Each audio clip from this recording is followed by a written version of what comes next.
झुले उंच माझा झोका. ताई काकू खूप भूक लागली आहे. हो. अरे पण आज महाशिवरात्र आहे, लक्षात आहे ना? हो हो, आज सगळे माझ्या आवडीचे असते. ताई काकू ते शिंगाड्याचे थालीपीठ करा ना, मला फार आवडते थालीपीठ. आणि दह्याची कवडी. दह्याबरोबर असते खायचं थालीपीठ, लोण्याच्या गुळाबरोबर खायचे असते, एकदम मस्त लागते. ते सगळे नंतर, आधी नुसते दूध, हवे तर एक एक केळ घ्या. पण अन्नाचे महत्व कळण्यासाठी उपवास हा करणे गरजेचे आहे. हो, आणि देवाचे नाव घेण्यासाठी सुद्धा. कळले? बाळंभटजींचा अभिषेक चाललाय ना पिंडीवर.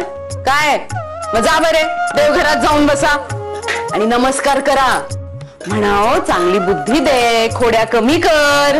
देवाला सांगू खोड्या कमी करायला? मेल्या, शब्दात पकडतोस मला, होय रे? हा, अरे तुझ्या खोड्या कमी करायला सांग देवाला. जा. आणखी काय सांगू ताई काकू? आता रट्टा दी ना बाबा मी तुला. जातोस की नाही इथून? पळ बरे. अरे खट्याळ झालाय हो हा बाबा. तुम्ही हसा आणि द्या यांना प्रोत्साहन. मग काय, रान मोकळेच आहे यांना खोड्या करायला. हसा.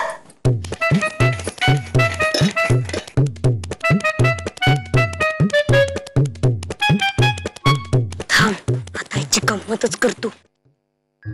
अरे काही गोंधळ घालू नकोस, आधीच सांगतोय. थांब रे आबा, तू दरवेळी असले शहाणपणाचे तारे तोडत असतोस. जरा गंमत बघ ना. चल जा, लांब बघ बरा. चल चल.